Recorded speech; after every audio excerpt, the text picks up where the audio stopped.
జీవితం అనేది ప్రసాదం లాంటిది. ఉన్నదాంతో సంతృప్తి చెందాలి. కానీ జీడిపప్పు లేదు, కిస్మిస్ లేదు అంటూ నిందించకూడదు.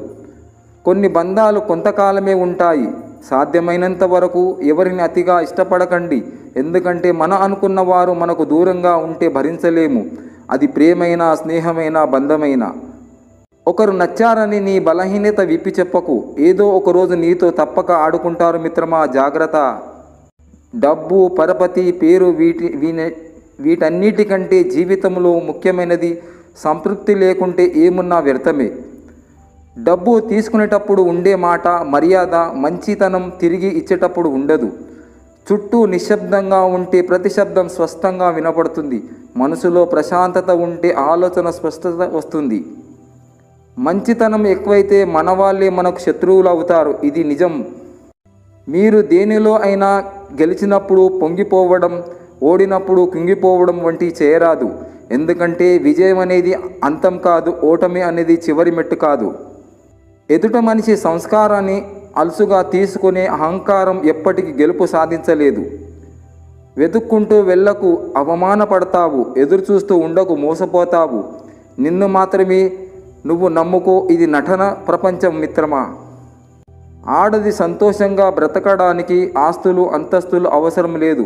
భర్త అనేవాడు పక్కన ఉంటే చాలు. కష్టసుఖాల్లో కలిసి పాలు పంచుకుంటూ ఎలాంటి కష్టం వచ్చినా నీకు నేనున్నానని భరోసా ఇచ్చే భర్త తన పక్కన ఉంటే ఆడదానికి ఇంకేమీ అవసరం లేదు. జీవితాంతం సంతోషంగా గడిపేస్తుంది.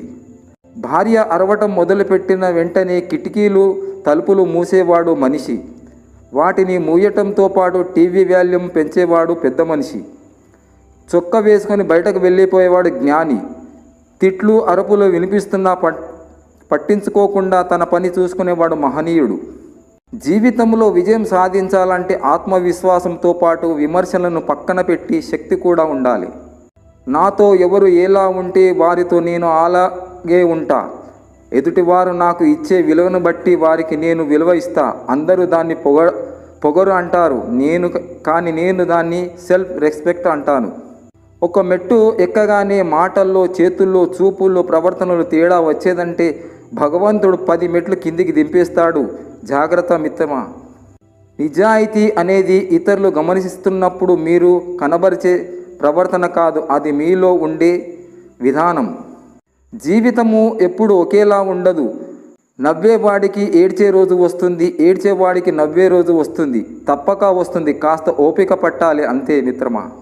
ఖాళీ సీసాలు కొనేవారు మిద్దెలు, మేడలు కొంటూ ఉంటే సీసాలను ఖాళీ చేసేవారు వారికున్న ఆస్తులు అమ్ముకుంటున్నారు. ఇది పచ్చి నిజం, జోక్ మాత్రం కాదు. అందరి మేలు కోరేవాడికి ఖచ్చితంగా అంతా మంచి జరుగుతుంది, కానీ ఆలస్యం అవుతుంది. పక్కవాడు బాగుపడితే చూసి ఓర్చుకోలేని వాడికి ఖచ్చితంగా శిక్ష పడుతుంది, కానీ అది కూడా ఆలస్యంగానే జరుగుతుంది. ఆలస్యం ఎందుకంటే ఆలస్యం అనేది దేవుడు మంచోడి సహనానికి పెట్టే పరీక్ష. చెడ్డోడు మంచిగా మారడానికి ఇచ్చే అవకాశం.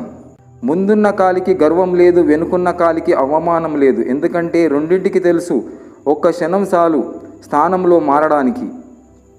నిజం నొప్పిని ఇస్తుంది, అబద్ధం ఆనందాన్ని ఇస్తుంది. కానీ నిజం ఇచ్చిన ప్రశాంతత అబద్ధం ఇవ్వలేదు అని గుర్తుపెట్టుకో.